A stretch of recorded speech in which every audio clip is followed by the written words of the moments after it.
Welcome to Dirt Diaries, the podcast where the women of agriculture get real. From muddy boots to boardrooms, we're digging into the unfiltered stories of the FarmHers, ranchers, and every her shaping the future of ag. This isn't just shop talk, it's real talk. We're covering career paths, big wins, hard lessons, and everything in between. So whether you live it every day or you're just ag curious, pop in your earbuds and get ready. These are the raw, inspiring, and wildly relatable conversations you won't hear anywhere else. Let's dig in.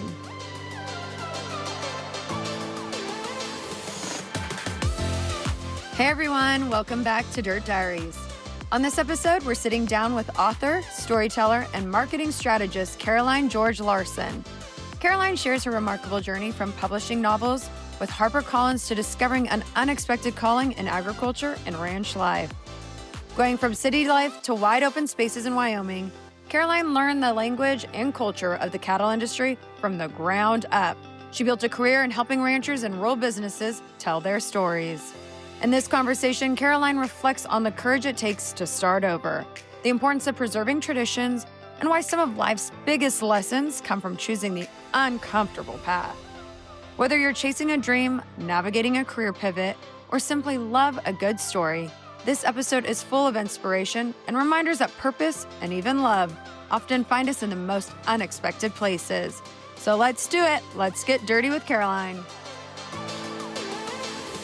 Hello, everyone. Welcome to another week, another episode of Dirt Diaries. We are totally going to dig in today with Caroline Larson. So excited. You're a familiar face for our audience, or at least I hope so, because I'm assuming they all tuned in to our panel at NCBA this year, where you so kindly graced us with your presence on stage to talk about all things, you and women empowerment, especially in this industry. So those who are not familiar with you, though, give us a little background and about who you are. Yeah, well, Kirby, thank you so much for inviting me on today. I think you're amazing, and I love anytime we get to sit and have a chat. So this is so fun. But yeah, a little bit about me. I am currently actually in Oklahoma. I'm married to a cowboy, live the ranch life, but I did not grow up in ag. I actually am from a small town in North Georgia. I grew up around, cornfields and chicken houses, but my family, we were not an ag family. And so I grew up in a small town. And so when I got into college age, I was like, you know what, I need to get out of here. So I moved to Nashville, Tennessee. I thought the city life was for me and quickly learned that it was not. That was not where I was supposed to be. But my passion from an early age was writing. I wanted to be an author before I could even hold a crayon. I would tell my mom stories and she would write them down for me. And so that was a passion, a burning passion from a young age. And so I self-published 2 books when I was in high school, and then went on to college and signed with a literary agent and went to school for publishing and pretty much worked every single job in publishing until I ended up signing a 3-book contract with HarperCollins. And so I exited college, was working as a writer, traveling to different writing conferences. And yeah, I had the dream. I had what I had always wanted to do. But I went to a writing conference in Wyoming, and there was just something incredibly special about the people I was meeting. And Kirby, I've told you this story before, but I was, at this conference and talking with different people from Wyoming. And there was this older gentleman who sat down and was just telling me stories about his time in Wyoming. And he was a vacuum salesman, like in the 60s or 70s. And he would drive out to ranches that didn't even have electricity. And the people at the ranches were so excited to see him, because they didn't see many people, that they would buy vacuums from him when they didn't even have electricity. It was just a novelty. And so I kept hearing all of these different stories and was just so captivated by the people that the next year, the director invited me out to the conference again, and she invited me to stay and visit her family ranch over in Tinsley, Wyoming. Her husband managed a grazing association. So I said yes on a whim, and I went out. And as we were driving over the Bighorns into Tinsley, I just felt something in my gut that was just like, this is home. This is where you're supposed to be. And from that minute on, I was obsessed. I went to the ranch. I just was so captivated by the cowboy way and kind of the code behind it, and just really fell in love with the lifestyle of raising your food, knowing where your food comes from. And so I just kept going out to visit, told people I would move there. Everyone was like, there's no way this girl's going to show up and move here. You're And like, so mm-mm. I told people, I was like, okay, I just need a house and I need a job. And in a town of 250 people, those things are kind of hard to come by.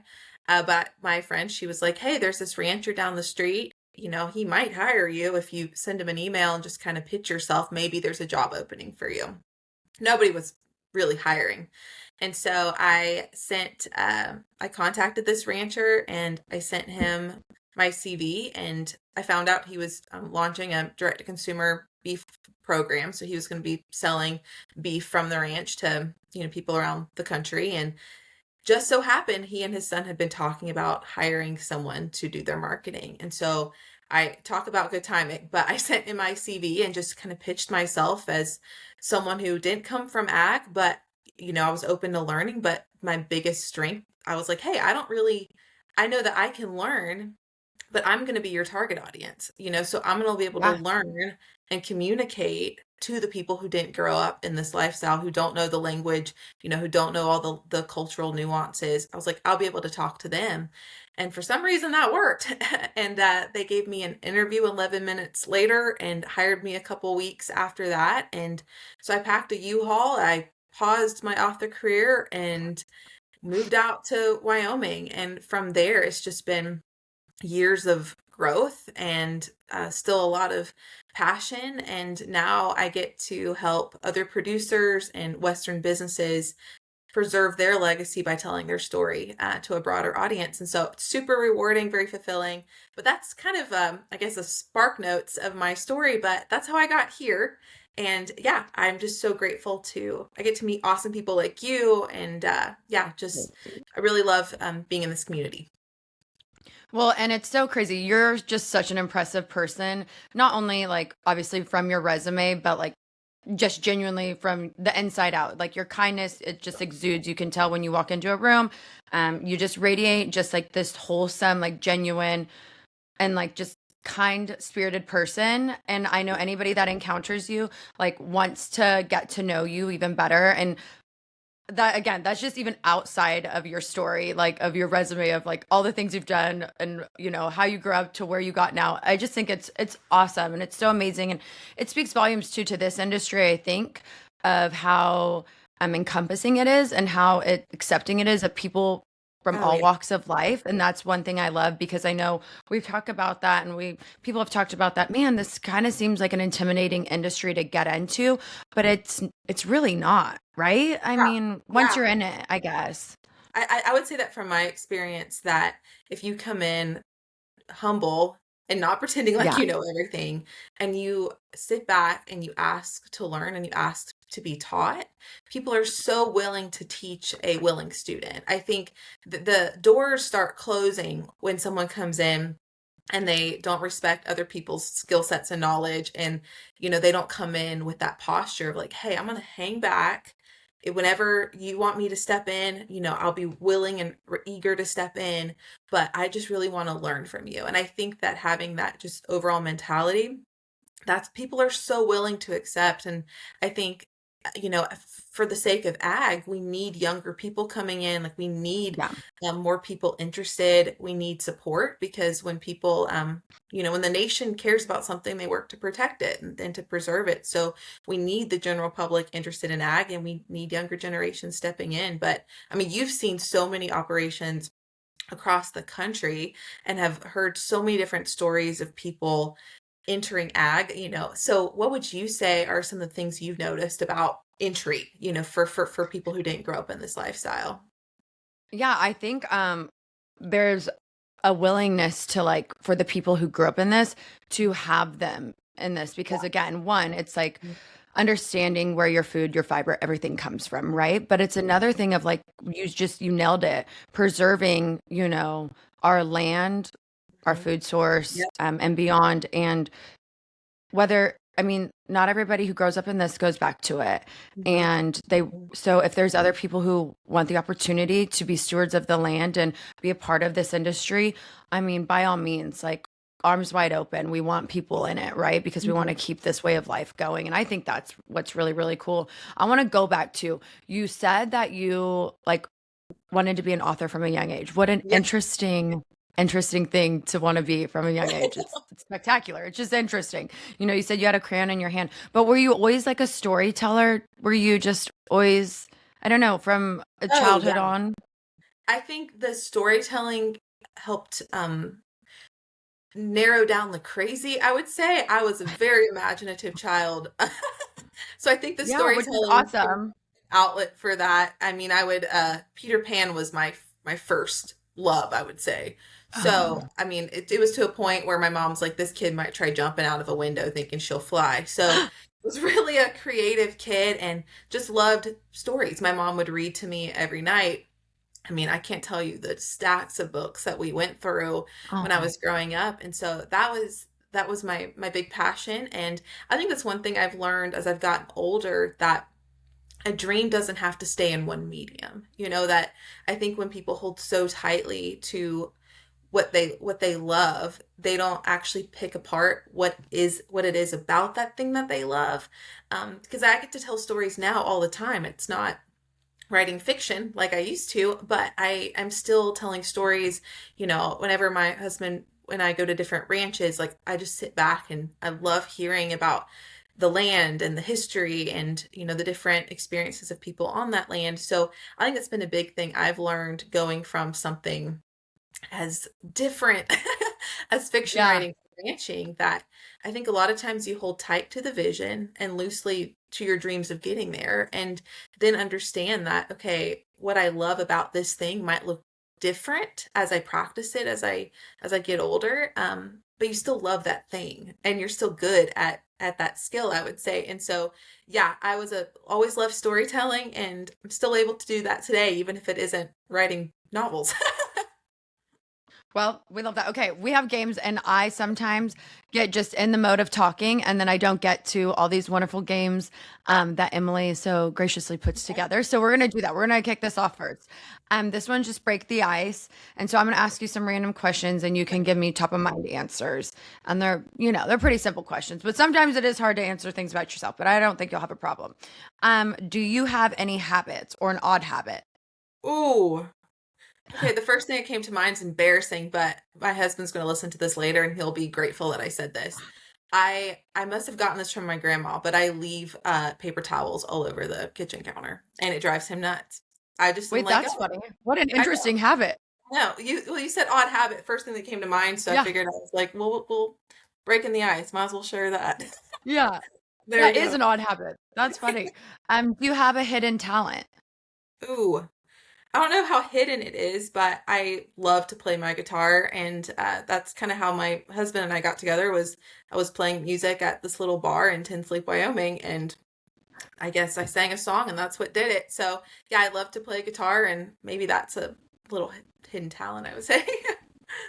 Do you think from a young age, like obviously you're such a creative, Mhm. being a writer and then musically inclined, like do you use a lot of your left side of the brain, you feel like? I think so. Yeah.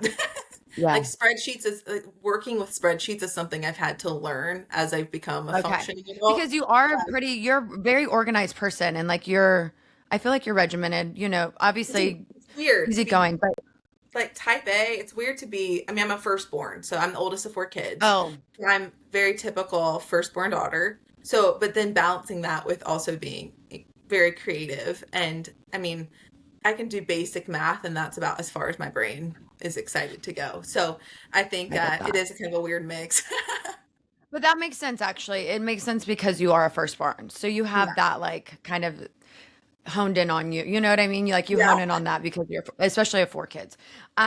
Okay, something that makes you laugh, and it could be, you know, that you do, that somebody in your family does, that your husband does, or a show, whatever. What's something that makes you laugh? Oh, that's hard. I just love good dry senses of humor, I would say probably. I think that that's probably the first thing. I feel like my husband and I, we laugh at our dogs a lot. One of our new favorite things is we love throwing the ball and watching them. It's like watching rugby. Like they're jumping all over each other and falling down. And I guess that's we kind of laugh at that. But yeah, that's a good question. I think just in general, I love people who joke around. Yeah. One thing people may be surprised to know about you. Ooh, I lived in Australia for a bit. I lived in Sydney, Australia for a bit, and I've traveled all over. My whole family we're love to travel. And so yeah, that's something I guess not everyone knows about me. Actually, I was like, I think I knew that, but why were you there?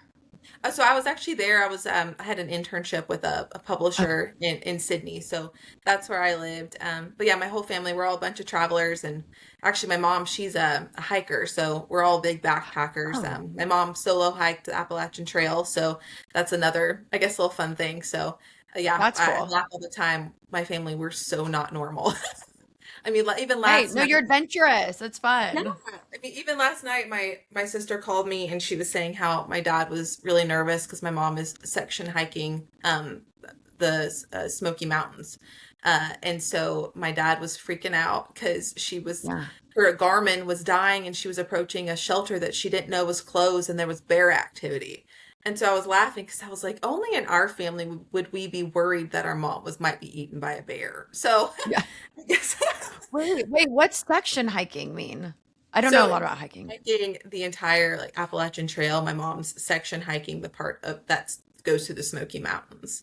So I can't remember the Okay. mileage, but she's hiked the whole thing in one swoop. She's hiked the whole thing before, but she just loves it so much. She went back and figured she'd hike the Smoky Mountains. So that's where she's at right now. Haven't heard from her. I hope she hasn't been eaten by a bear, but that's my family Mom, for you're now. out there. So yeah, mom, if you're listening. You're But yeah, listening. Oh my gosh. that's I guess a lot of fun How facts amazing there. is she? Whoa. Um, if you could participate on one reality TV series, what would it be? Ooh, um, they would never let me on because I'm not British, but the Great British Baking Show, I always thought that would be so fun. I would be out on the first episode, but I love watching that show. And there was a show on Netflix a while back that came out during COVID. I think it was called like The Circle. It was like a social media. They were all in their apartments, like playing a I game. But remember that show. I didn't watch yeah, it, but I a remember while that. ago. But yeah, I think the Great British Baking Show for me. What about You you? know what? Probably another talent that you have is baking, huh? Are you a good cook? You're probably a great I'm cook. trying. I've recently learned sourdough, and so I've been dabbling Oh in my that. gosh. Don't you have to So like feed it, let it you get it has to live and I neglected a good bit, and it still works for me. So I think I just have a really hardy starter. But oh what my about God. you though? What reality show would you want to be on? Um, well, there's two. Okay, Amazing Race because sure. I like love to travel and see the world, as you know. I'm good at that. Yeah. And I'm fascinated by people, so like and cultures, and so I don't know. I think I'd like to get to know the people that are on the other teams that are doing Amazing Race. Like, why are you here doing this? And then Yeah. just traveling around. I just think Amazing Race would be fun. And then the other one would be Dancing with the Stars. And no, I can't Oh, dance, but like, yes. I just think it would be interesting to learn a new skill set. And they get in great shape. And I I'm want like, to change my oh, answer. Dancing with the Stars. Because the yeah, outfits, right. yeah, you're right. You get in The great. outfits, like I don't know, like it's just so I don't know. I It's think fun. it's a really cool show. Yeah. No, those are Yeah. great answers. Um, if you could only watch one movie for the rest of your life, what would it be? Ooh, Peanut Butter Falcon. I don't know if you've seen it, but it's my all-time favorite. I feel like it kind of flew under the radar, but it has Shia LaBeouf and Dakota Johnson in it. And I think if my When did that spirit, come out? oh, I don't remember. I think it's like 2000. I want to say like 2019, 2020. I'm not really Oh, sure. so not like that long ago. Okay. No, And no, Peanut Butter Falcon. yeah, it's a really great movie, and I have watched it so many times and never get tired of it. So highly recommend I'm gonna have it. to put that on the list. Yeah, I'm gonna have to put that on the list. And this is gonna be an interesting one for you. If you Okay. could only read one book for the rest of your life, what would it be? I know. I'm like, oof. That is really, that's hard. I don't know if there is one book that I would read over and over again.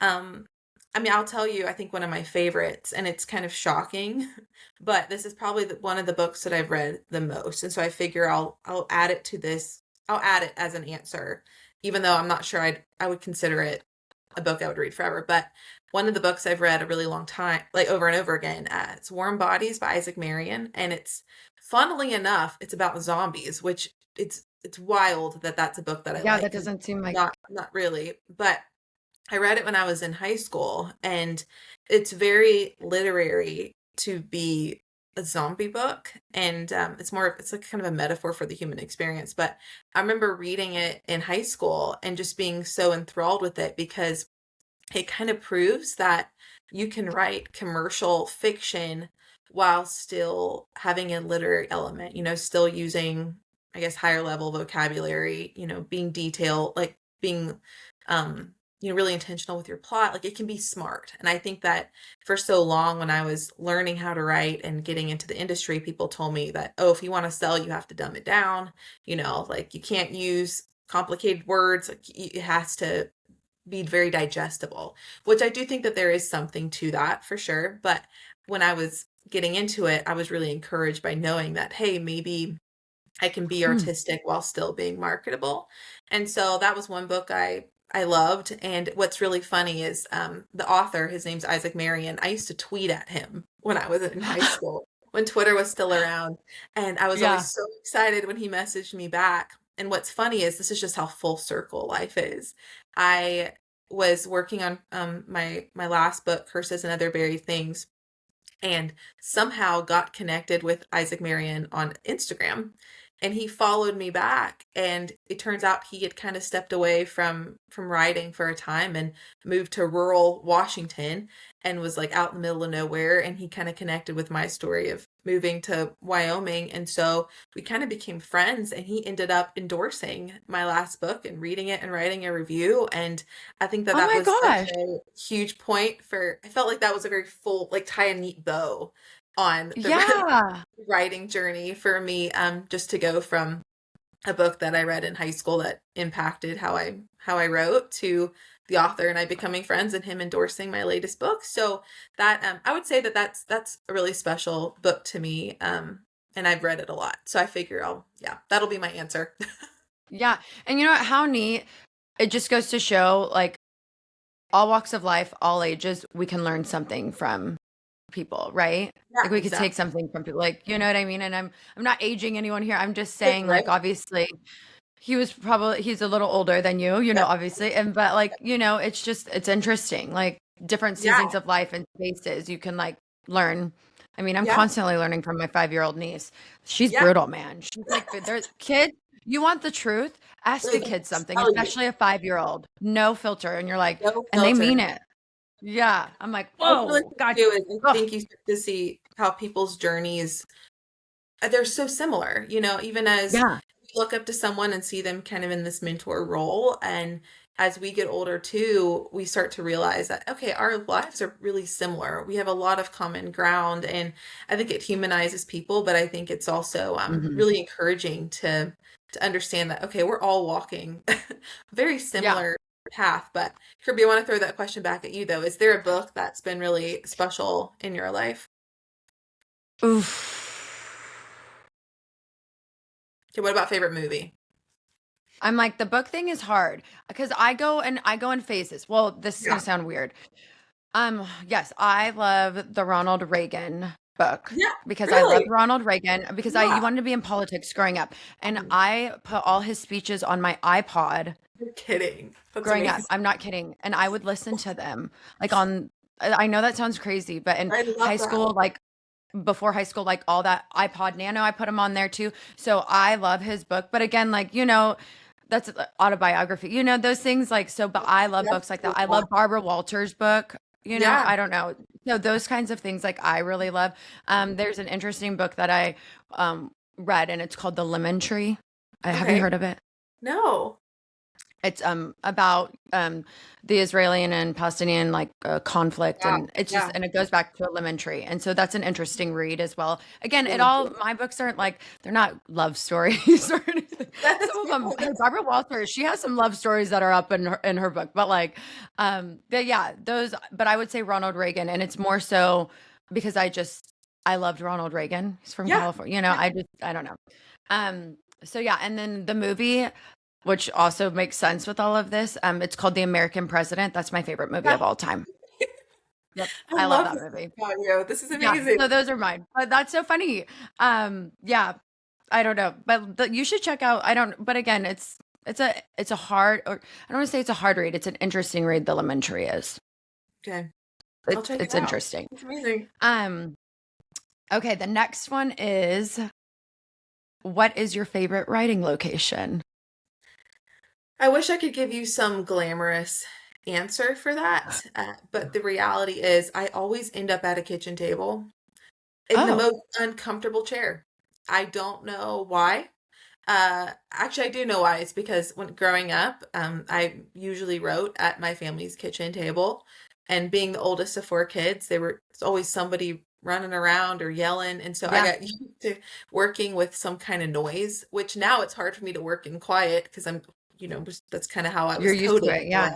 Yeah, but yeah, I always just ended up writing at a kitchen table, and I probably drafted 6 or 7 novels just sitting at a kitchen table. And so even now to this day, most of the time that I'm working, I'm at a kitchen table or at some back table. It's never a desk and it's never somewhere Yeah. interesting. But yeah, I kind of have that's kind of my system is kitchen table, cup of coffee, and I'm pretty productive there. So, but yeah. Hey, you got to do what works for you. It And works off of for that, it, what's your Shay. go-to coffee? Yeah, what's your go-to coffee order? Ooh. Um, I'm like drinking coffee right now, but I well, like it black. I'm boring. I mean, if I am at a coffee shop, I love lavender lattes. I was drinking them before Oh, everyone got into them. I just have always loved that. So usually a lavender latte, but at home I'm pretty simple. It's just honey and cinnamon, maybe splash of milk or oat milk or something. oh, I And need that's to try that. Do you just do honey and cinnamon in your black coffee? oh yeah, yeah. It's so good. I need to do that. Yeah, I've it's done well cinnamon. I like cinnamon for sure, but I didn't even think to put honey in there. it's Hmm. it's it's great. It's a healthier sweetener and yeah, it's you can always Yeah, find it. So it works great. I love that. Okay, what would be a really distinct moment of pride for you? Hmm. And I It always like to tell people, which I know you get this, like being proud of something isn't like, a selfish thing, I don't think. Or like they're like, oh, well, and like there can be humility and like humbleness to like being proud and, yeah. having a distinct moment of pride. And I would say too, I think we're proud of for different reasons, and in different Yeah. seasons, we're proud of different things. And I'll give you, I guess, the answer that first came to mind. I think I've told you this before, but a moment of pride for me. I mean, I'd love to say it was with the books, and sure, I was very proud of the books, but I think a really significant moment for me was actually during my first year at the ranch in Wyoming. And I was working as their marketing director, but every spare chance I had, I was learning about ranching. I was going out with the cowboys. Like I was trying to learn this whole other world that was so new to me. And I remember the first time saddling my horse, riding out with the guys and not feeling anxiety, knowing where to place myself and just feeling that sense of okay, I'm feeling like I fit here. I'm feeling like I belong. Yeah. And that was such a stark contrast to how I felt when I first stepped onto the ranch, not being as green as they came. I was comfortable on a horse. I said I was comfortable and competent. And but I told people I didn't know how to ride just because I was hoping that they would be pleasantly surprised that I could, you know. Yeah. And so to go from feeling like a fish out of water to okay, we're a year in. I have a sense of who I am here and where I fit and how I can contribute. And all of a sudden, I don't feel so out of place. Like I know how to function in this terrain. And that was a really big moment for me. And yeah, I think in addition to that, going from sitting in a room filled with cattlemen, listening to their conversation, not knowing a word of what they were saying, to a year later understanding every word they were saying and being able to actually participate in the conversation. To me, that Yeah. was a very proud moment. And I would say that in a way it surpassed some of my book pride, just because maybe it was more simple, but it was, I think what made me so proud of it was knowing that, hey, I chose an uncomfortable path. I chose to start from square one, in my 20s, knowing nothing when I was leaving a career that I felt pretty proficient in, and then starting from scratch and then getting to a point where I had built something. And so I was really proud of doing that hard thing. And I think Yeah. maybe that's where all the moments of pride come from, right? When we choose the Yeah. hard thing and we get past there, we thrive in it. And so, but yeah, what about you? What's something, what's maybe Oh a gosh. little bit of pride? I mean, you've done a lot of things to be proud of, but Well, what's something that first comes to mind? actually, just recently we won a gold Telly Award, which is so That's important to amazing. us. Yeah, Yeah. for FarmHer Rancher, and we've gotten silvers before. And we had set out last season. We're like, we have a goal to get a gold one, and we did it. And You so did it. That's awesome. telling all the stories are so great, and just I don't know, having people recognize that, Mhm. and like then be awarded for it. It was just really special for our team and really That's cool. amazing. We were like Yeah. we all were really, really proud of that. And we were proud of the stories we got to tell, especially this last season. Yeah. So yeah.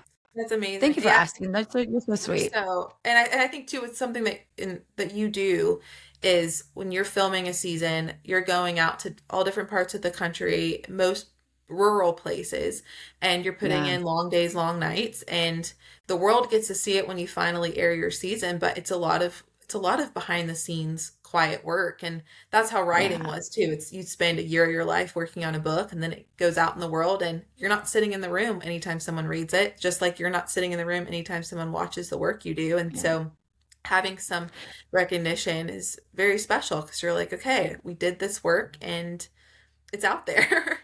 Yeah, I want to ask you too off that. Does it take what's the time frame for you to like start to finish with a book? Yeah. So, I mean, it kind of depended on my publisher, What you're but writing? Oh. usually I would have 3 months to write the first draft, and then it Oh. would go to my That's kind editor. of quick, right? Or Oh, no? it was very fast, very quick, Okay, because I was most like, of my books whoa. were between 80 to 100,000 words, and so they were larger books. And so I had to get really good at outlining. And so my outlines would Yeah. be about 30 pages before I would start drafting a book. And so, Wow. yeah, it would be about 3 months to write it. It'd go to my editor. She would send me back her feedback, and then I would have about another 3 months to rewrite the book, or not even a 3 months. It was probably less than that, but I would rewrite the book, send it back, and then I would work with a copy editor to get it all tightened up. And from there, it would go through production. And so, I mean, start to finish, you're looking at probably a year. For it to come out. But it's about 6 months of grueling, grueling work. Yeah. But yeah, they were pretty quick timelines. There were a couple times I asked for extensions with my last book, just because I dealt with some heavier stuff. And so I wanted to Yeah. really dissect it and handle it appropriately. And so that took a little bit longer, but for the most part, it was about 3 to 6 months. Has there ever been a time where you're writing one and you're like, you know what, this is just not clicking? I'm either gonna have to revisit this story or I'm just gonna trash this.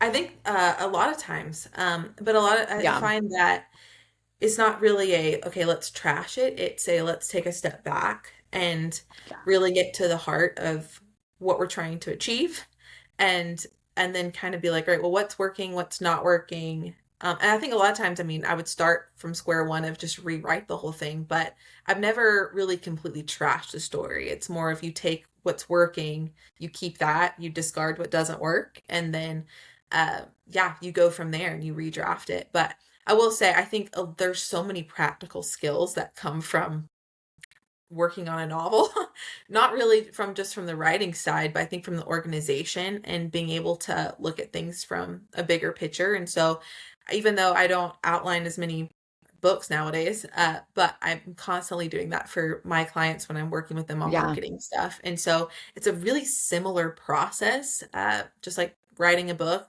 Your framework, your outline before you get started is very similar to the marketing plans that I create. So, yeah, I'm really grateful for those grueling times, because I think Yeah. taught me things that I'm still using. So, Absolutely. Okay, we're gonna switch over now. These are like kind of rapid fire games. okay, This one's called Yay or Nay, and I'll give you some hypotheticals, and you tell me if it's something you've experienced firsthand. okay, yay or nay. Okay, Yay or nay. Romanticizing writer's block with candles and coffee. yay, sure.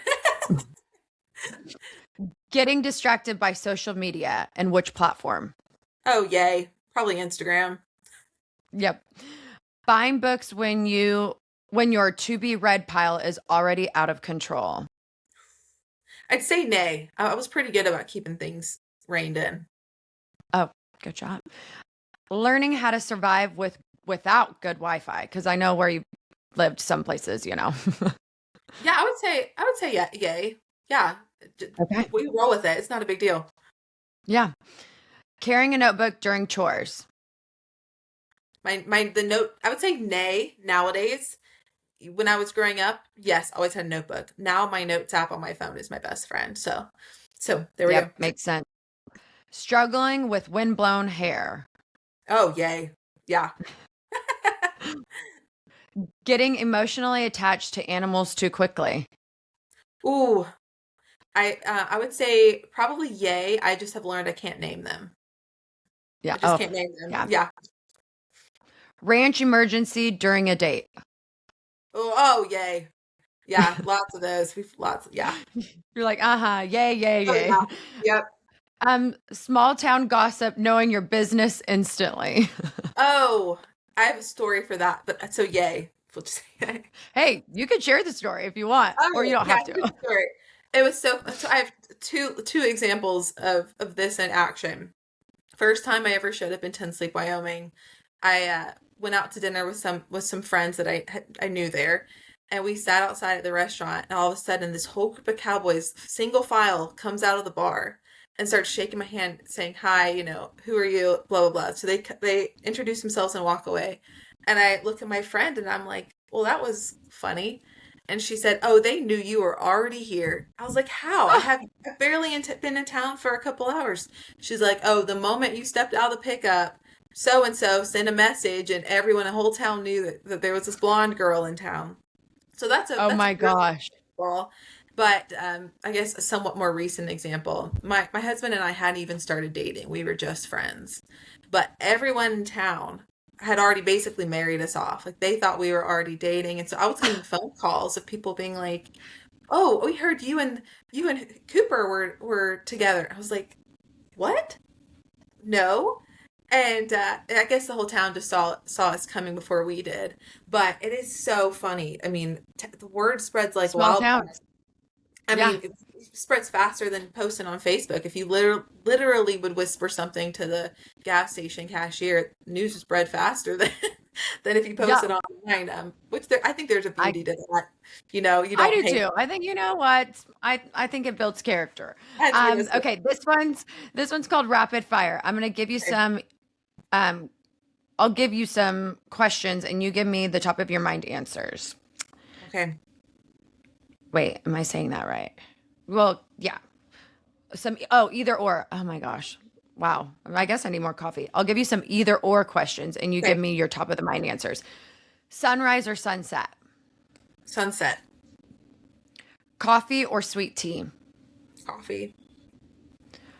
Oh, this might be hard. Wyoming, Georgia, or Texas? Wyoming. Yeah, Wyoming's stunning. I love Wyoming. We're getting ready to go there to film our next set of like FarmHer and ranchers, and we're Nice. doing like Wyoming, Idaho, Montana, and I just love Wyoming. It's That's beautiful. gorgeous country. Um, h- Hardcover or paperback? I would say hardcover, but I do read a lot of paperbacks, so that's a hard one. Cowboy boots or sneakers? Cowboy boots. Campfire or concert? Campfire? Yeah. Campfire. Campfire, yeah. Okay, romance trope. Enemies to lovers or second chance? Enemies to lovers, I think. Okay. Even These though are some friends to bonus lovers is my questions. favorite. These are some bonus questions. If you could be in any band or perform with any artist, who would it be? That's so hard, Kirby. Um, I'm a huge Lainey Wilson fan. I think Yeah. playing with like singing with Lainey would be a blast. I also love Jenna Paulette. Oh, But Jenna Paula, we've had her on Dirt yeah, Diaries. Jenna's awesome, and Oh, so she's that so would be super awesome. fun. But if you're talking about a band, I'm gonna go all the way back to my emo middle school. Like singing with Ooh. Paramore would be insane. Yes, Very Paramore, different. man. But if we're doing a band, that would But hey, be wild. it'd be a fun one. If you could be a character in any book, who would it be, and what book would it be?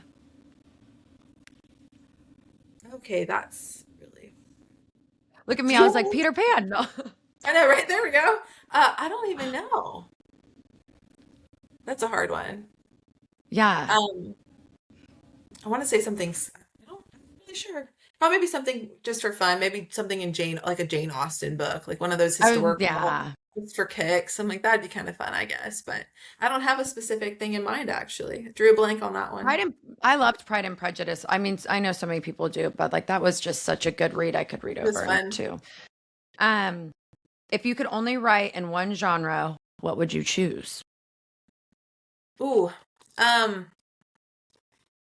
Oh, I love anything. I think my latest book that came out, I guess 3 years ago now. That one dealt with that was Southern Gothic. It was in kind of rural South Georgia, out in the swamps, and I really loved kind of the atmosphere of that. So I think anything I like, I would love to write things that um, are based in rural places. I think, and that's not Yeah. really necessarily a genre, I would say, but I think that's something that will continue in anything I write is just having those settings and those experiences, I would say. So yeah, I'm not really sure if there's a set genre, but I love yeah, anything set in rural America.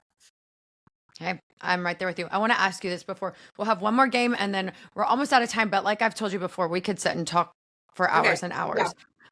But Emily, who is our producer and she Yeah. is so great at putting all these together, she just read one of your books and Curses and Other Buried Things. And so she has a question. Okay. Um, you say, I don't think a person is truly Southern unless they've had a ghoulish experience. What was your ghoulish experience? Oh, okay. So I'll tell you this story, and I know my mom will probably listen to this and be shaking her head, being like, I cannot believe you said this on air. But I remember when I was not probably not even 10 years old. My mom decided to exhume my grandma and have her moved in the cemetery because she had been buried in a plot that was going to be next to her second husband. Well, when he passed later, he decided he was going to be buried in Arlington Cemetery.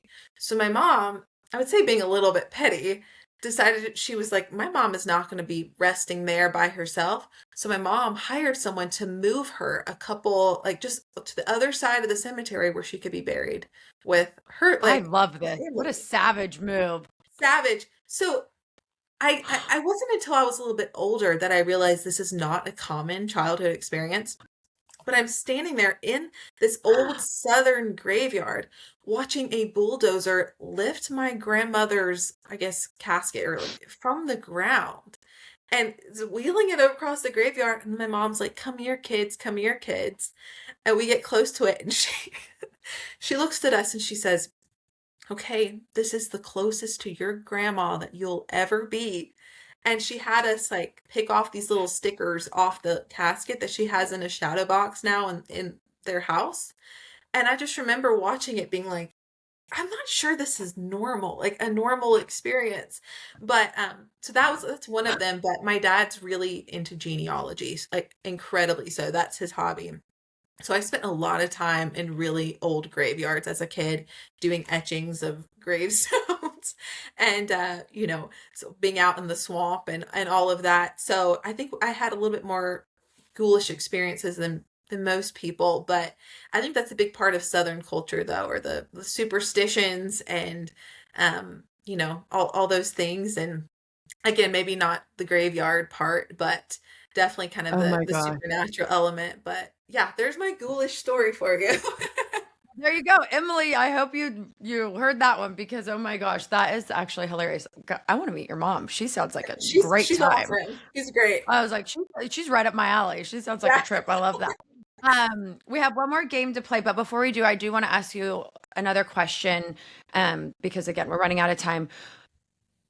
Ranching, you didn't come from it, but you live that way of life now. What do you think one of the biggest takeaways from the people in the industry that you have that maybe surprised you, or you're just so grateful and thankful to have learned from the people in this way of life? Yeah, I think grit is a big part of it. I think the tenacity of being willing to do hard things for the greater good. I love the emphasis on family of working hard but allowing work to be part of your lifestyle and taking pride and identity in that.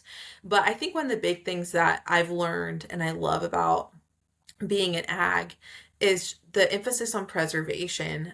When I was Mm. growing up, my dad, he would tell me, he's like, we're one generation away from all of these traditional skills being lost. Seeing how my great grandma lived, gardening and canning and, being super resourceful and going to the family farm and doing those different things.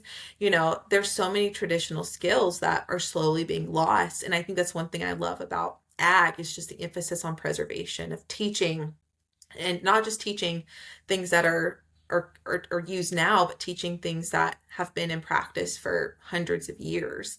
And I think that's something Yeah. I've become really passionate about is wanting to carry that on. Legacy is so important in this lifestyle, as you know. And so I think that I've really bought into that of being like, okay, how do I preserve things that have been passed down so that I can eventually pass them down one day as well. So yeah, there's a lot of heart in this industry, and I haven't found that in any other industry yet. But I'm really Yeah. grateful to belong here, and yeah, I'm just grateful that people have welcomed me. Yeah. I love that. Um, we like to end. We'll just have to save this game for another This time. again, I'm yeah, sure because again, we'll we could talk talk. forever. Yeah, we really could. Um, this is an interesting. We end up with Dear Diary, Mhm. because we've been digging in for almost an hour, and this is Dirt Diaries, and so, but for you, since you are such a writer, um, when your time here is come and gone, and you Yeah, want people to reflect on who you are as a person and what you've done. And if you could write, in your journal or in your diary, and it says, Dear Diary, yeah. and you want somebody to read that, what would you want it to say about you? The the biggest impact can be done in the smallest ways. I think that one thing I've learned is that so many people, we chase the next big thing, we chase the biggest accomplishment, or we chase some monumental legacy, when in reality I think one of the easiest ways we can change the world is being good stewards of what's in our circle, of what's already around us. And I think that that's something that that's someone I really want to be, is someone who it just opens up my table, that always is going to give someone a good meal, someone who's kind, that listens and sees people for who they are and offers encouraging words. And I think that's one thing I've learned as I've gotten older, is that I spent so much of my life chasing the book deal or chasing, some sort of significance on this big scale, when in reality I'm like, the biggest impact I can leave is just being a good steward of what's currently around me. Because when we're a good steward of little, we're trusted with more. And so I think that that's one thing that I remind myself of frequently, is that even though I'm working to grow my business and there's always something to chase, that in reality what people will say about me one day at my funeral is not all the books I wrote or the success I had with my job. They won't care about that. They'll say, okay, she was this person of character, or, oh, she did this nice thing for me. And so I think that would be something I'd write in a diary, and an encouragement I'd tell to someone else is to focus on just being a good steward of what you have, and realizing that the little things are what leaves the biggest impact. Oof. Wise words. Well, So Caroline, thank you so much. Again, I know you guys are in Oklahoma now. You just Yeah. travelers all over. I wish you the best of luck, you guys being there for this summer. And I just can't wait to see what's to come with you guys. And especially with you, I'm sure we'll have to do another catch up because you just have so many awesome things that are on your plate. They're so colorful. But again, thanks for joining us on Dirt Diaries and digging in. And for all of our viewers and listeners, we'll see you next time right back here on Dirt Diaries. That's it for today's episode of Dirt Diaries, where the women of ag leave no story untold. If you loved what you heard, be sure to subscribe, leave us a review, and share it with someone else. Until next time, keep showing up, speaking out, and getting your hands dirty.